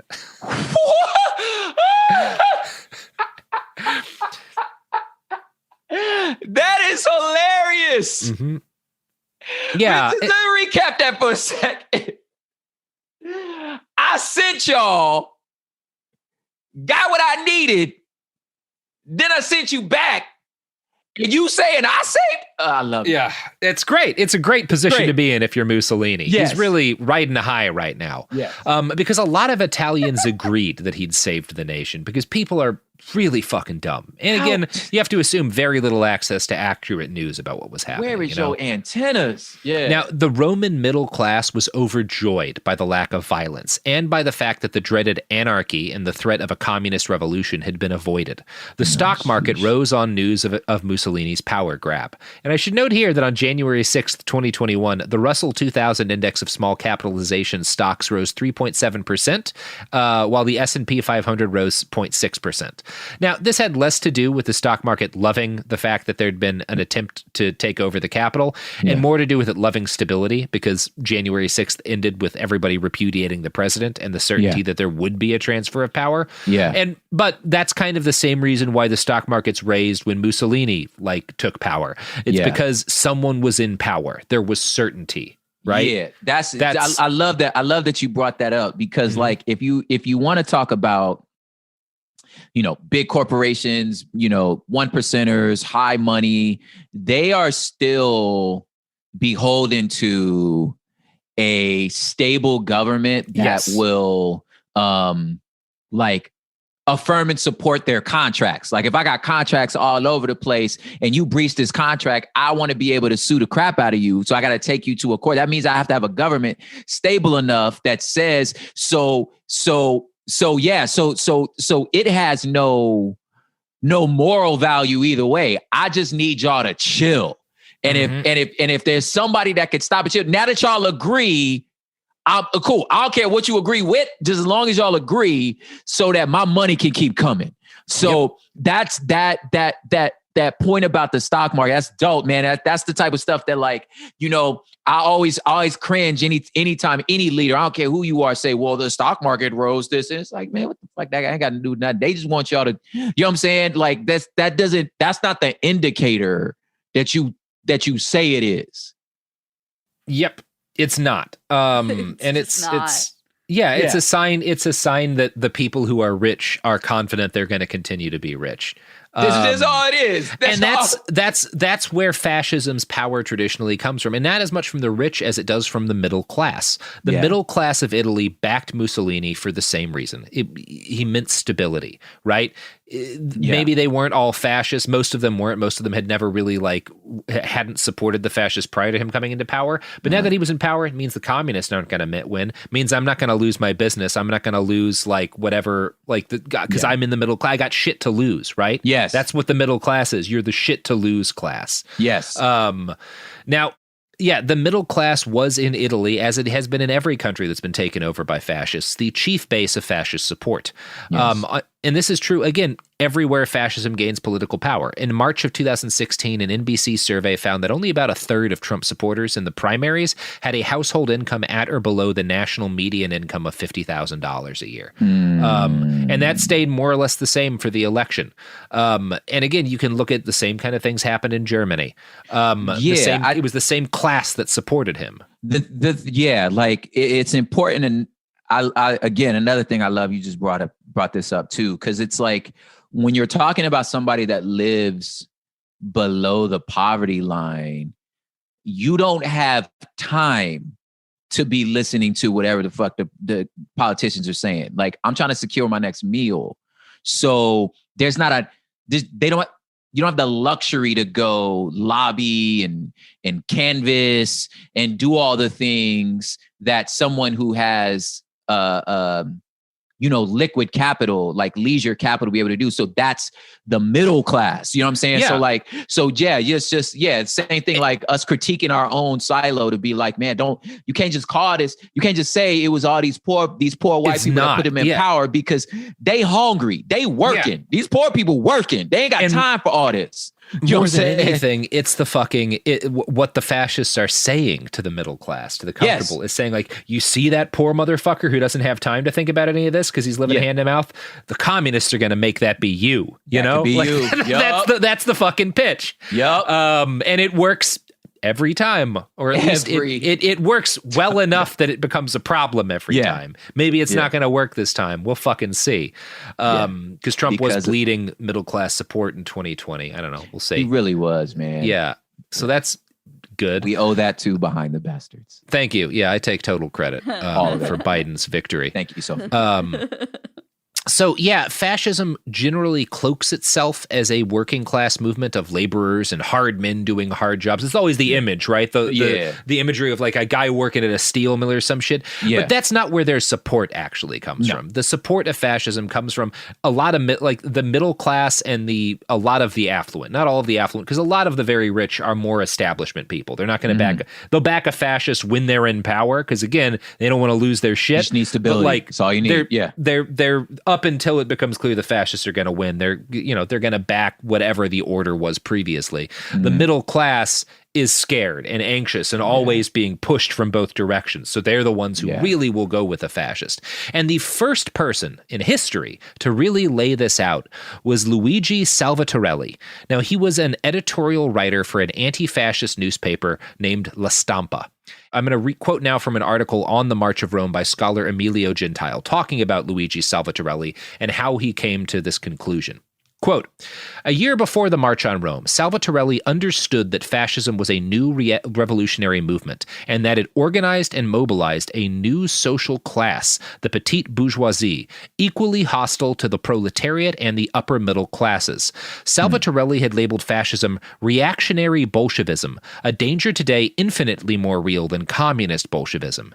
He had sensed that fascist ambitions went beyond the bourgeoisie anti-proletarian reaction and the protection of the middle class. The dictatorial ambition of fascism, Salvatorelli wrote in December 1921, had already shown its face in parts of Italy, where the fascist party was imposing its dictatorial will by crushing opponents to whom they denied any political or civil right, including the right to live. In July 1922, when not even Mussolini had thought about taking over power, Salvatorelli denounced the ongoing anti-state attack perpetrated by fascism that was endangering the very existence of the Italian state in order to establish a regime of violence throughout the country. Immediately after the March on Rome, Salvatorelli stated that the fascist government was determined to establish a one-sided dictatorship because it did not want any political activity to be carried out outside of fascism. Salvatorelli saw in fascism, as he wrote on November 1st, 1922, the true and proper characteristic of a political movement, of a party organized for its own ends, of a specific social class, and that aimed at the conquest of power on its own, was determined to fling itself against the existing state in the name of the presumed greater good of the nation. Needed a breath after that one. Yeah, it's a lot there. There's a lot there. He suggested something that the thought never crossed my mind, that as there were so many big words, it's hard for me to nail down exactly where I heard it, but he's almost suggested the possibility of a two-party system in a fascist state. When he was like, this fascism impresses, it was almost like it sounded redundant, where he was kind of like this one party power fascist state, as if it's possible to have a two-party system in a fascist. Well, because that's what at the time, fascists were a part of the government, right? And a lot of people, even a lot of like liberals, were like, well, they're not that dangerous. They're just one other party. They have their view. It's that old thing of like, well, they have an opinion, and everybody gets to have their view, and like we have to listen to them. They get the freedom to speak their piece. Okay. And what Salvatorelli's saying is their piece. What they're saying they believe is that only their opinion matters, and they'll kill you if you have a different one. Got it. So we can't let them in the government. Got it. So he's trying to say, are y'all hearing what he's saying? Yeah. Y'all really? Did you hear what he just said? Like, this is not I feel just like y'all another ain't hear what party. He just said. Yeah. Yeah. If we let them, they will be the only party, right? Got it. And he's also saying like their strength comes from a class, right? And because a lot of the communists at the time had written off the fascists as any kind of real movement, and had even written off the March on Rome. We'll talk about that later in the series. We're going to do a big episode at the end on sort of what we can learn from all this, but. Mm-hmm. There was a big failure among a lot of people in the left and even anti-fascists to see fascists as the threat that they really were, because number one, they were so darn silly. But number two, well, I'm looking at this from this Marxist analysis, and it tells me that all these classes, like it informs it. I don't see this as a legitimate political movement that is speaking to a class that has a large body of the populace behind it. Yeah. That was the piece I was missing when you add the Marxist like glasses on there, and you go, where do they fit? Like, where's this can't be real because they don't fit in none of these. There's this attitude, again, we'll talk about this later, among a lot of Marxists that like, well, fascism is just the inevitable end state of capitalism. And one of the things Salvatorelli's saying, and a lot of thinkers will say, is like, that's not exactly true. Fascism is pro-capitalism a lot of the time. It's also anti-capitalism a decent chunk of the time. And that's how it gets a lot of people on board with it. Yeah. It is speaking to a specific class in the country who feels edged out by both sides, who feels oppressed by the rich, and who feels that the left is coming for what little they do have, right? Yes. That's who gets on board with this shit. And you have to see that they are looking out for their own, that they have interests that they see being threatened. Like that this is not just some sort of like plot by the bankers to take power for themselves, right? Yes. The fascists are speaking to legitimate, even if they're wrong, legitimately felt.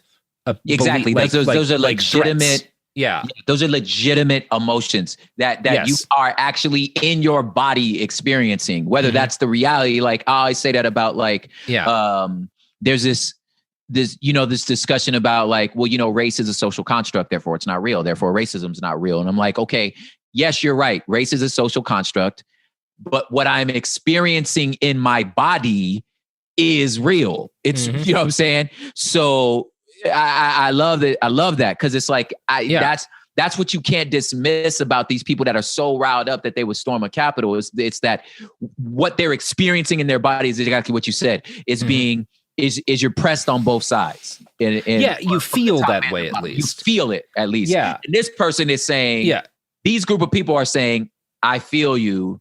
Yeah. And I have an answer for you. Yeah. And I have an answer for you. And it's let's kill the left and take over the government, Easy. Like, easy. And that's why, the 6th happened.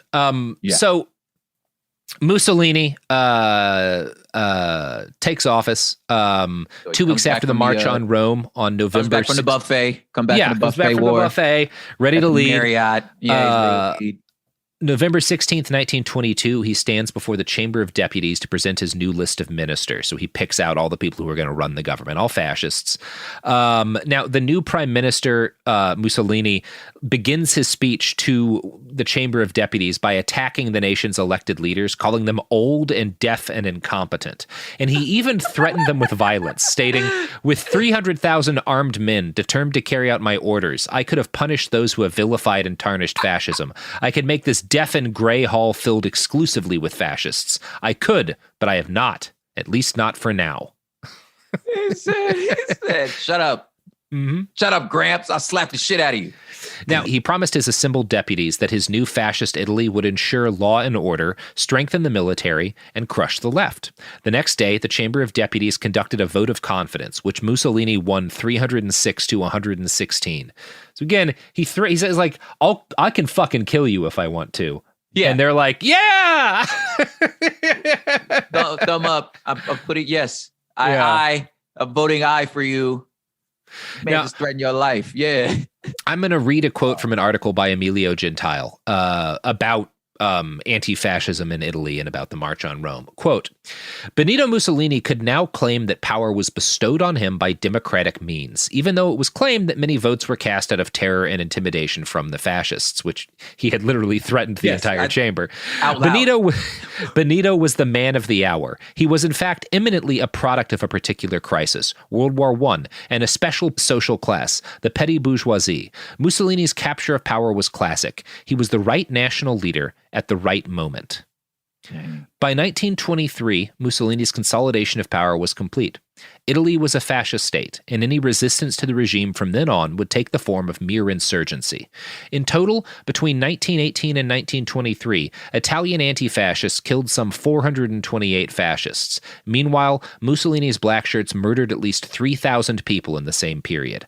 Most of those people were not anti-fascists. They were members of trade unions, journalists, local politicians, anyone who stood in the way between fascists and ultimate power. And again, we've talked a bit about why the Italian anti-fascists didn't succeed, and that's a longer conversation than we can have today. I think you're right that a lack of something with momentum to oppose fascism, true momentum, was a part of it. Yeah. A lack of state support is another part of it. There's a thing that some folks on the kind of who are anti-fascist and anarchist activists in particular will talk about called the three-way fight, which is the idea that we're not just fighting against the fascists, we're fighting against the state and we're fighting against the fascists, because the state is also deeply harmful and deeply injurious to life. And that was particularly very strongly felt by people during the BLM uprisings of 2020, right? Like we have these fascists, these Proud Boys and stuff coming in the street to do violence to us. We also have the cops doing it. We're in a three-way fight, right? Very valid way to look at things. It's also an almost impossible situation to win because the fascists aren't in a three-way fight.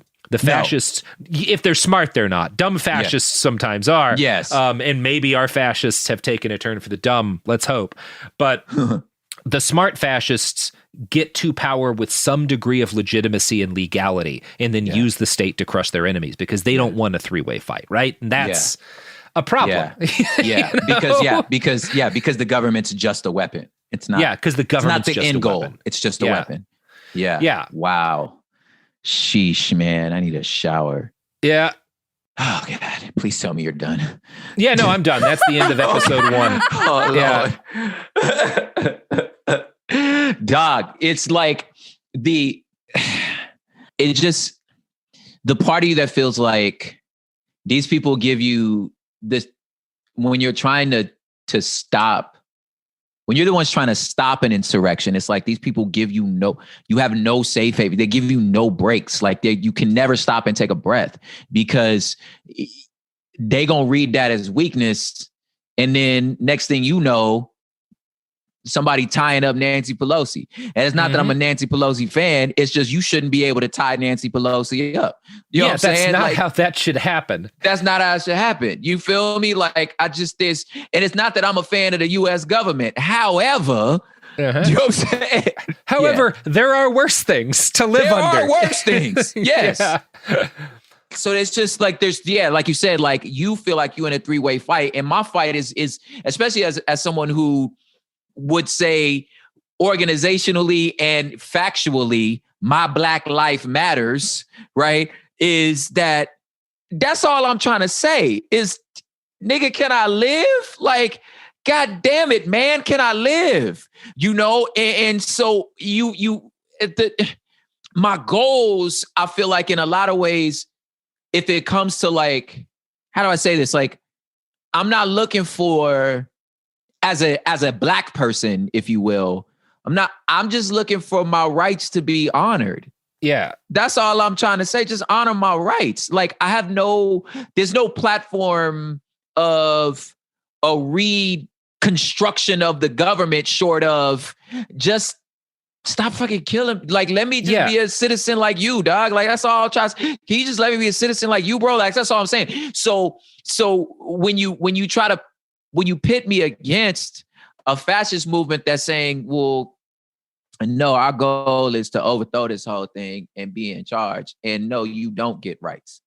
And somehow the government choosing you, it's like, it's hard. It's almost like all I get to do now is, I got homeboys that live in Atlanta, and what they saying is they finna just grab their popcorn and watch the civil war between these fascists and the police. Like, I'm just going, because it's like, I want to be on the side of the government, but the government on the side of me either. You know what I'm saying? Yep. So it's just, you just in this weird predicament, but I know who I don't want to win. Do you know what I'm saying? Yeah. And this is where we get to the problem of the side opposing the fascists has done a lot of good, and it is important to oppose fascists. What's actually needed to beat them, opposing them is one thing, and it can slow them down. What's needed to beat them is to provide something else that is not the state as it exists, because that's not working. Yes. But that you can also get enough people on board with. The fascists don't have oxygen anymore, right? Yes. The fascists, it's like a fire, right? Where you've got a bunch of dry fucking brush and trees and shit and oxygen. And as long as you have those things, the fire's going to spread. And the way to counter that is to fucking pour some fucking water on it, you know?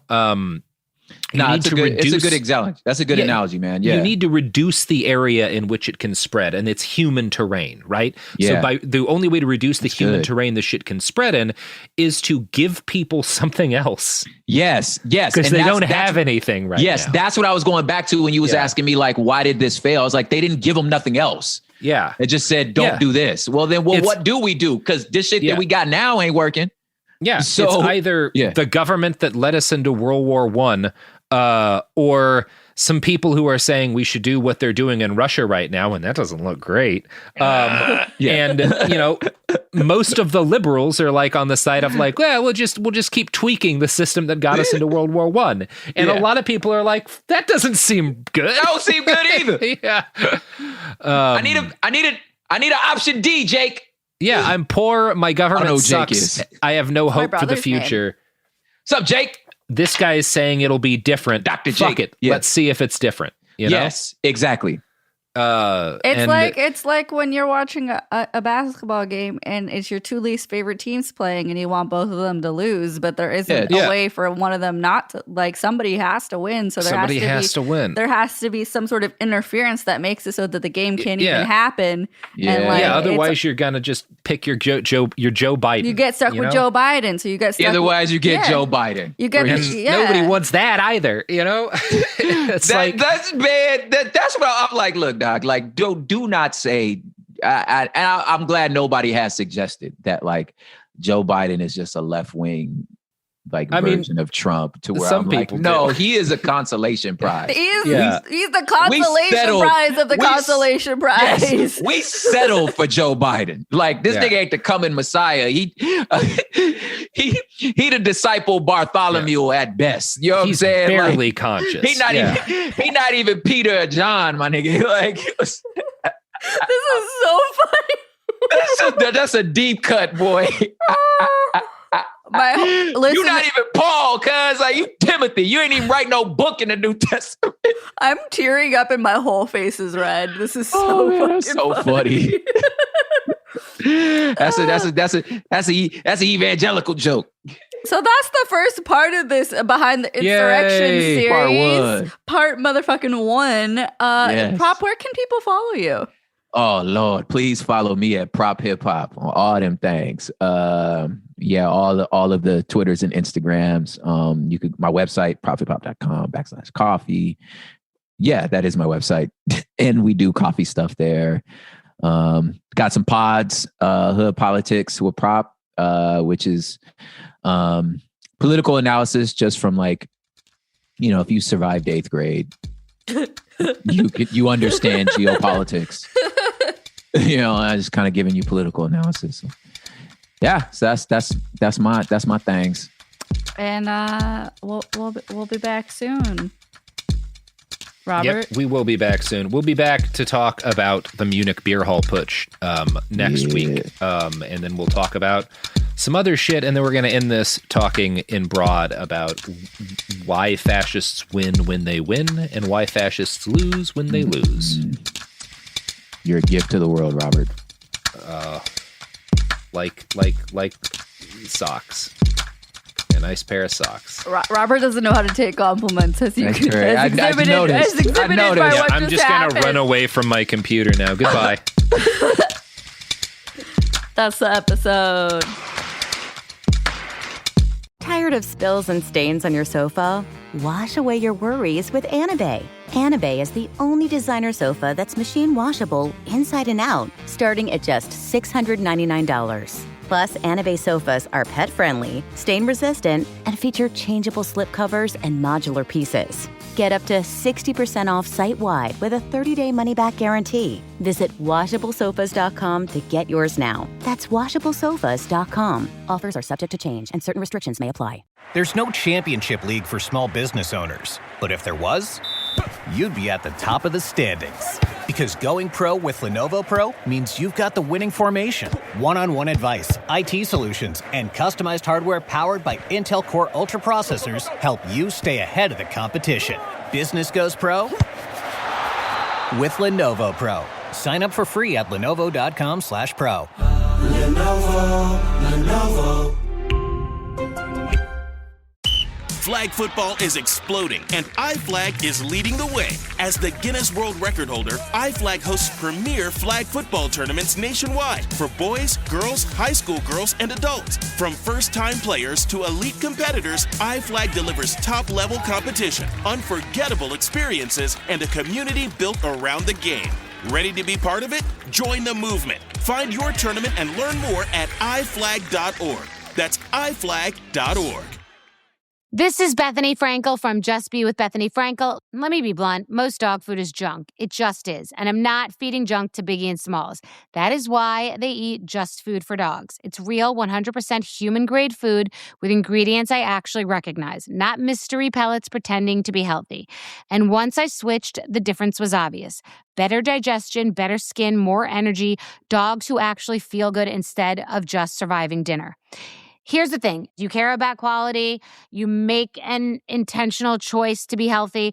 So why are you gambling with your dog's health? So let's think about our furry babies. Go to justfoodfordogs.com right now and get 50% off your first box. No code, just try it.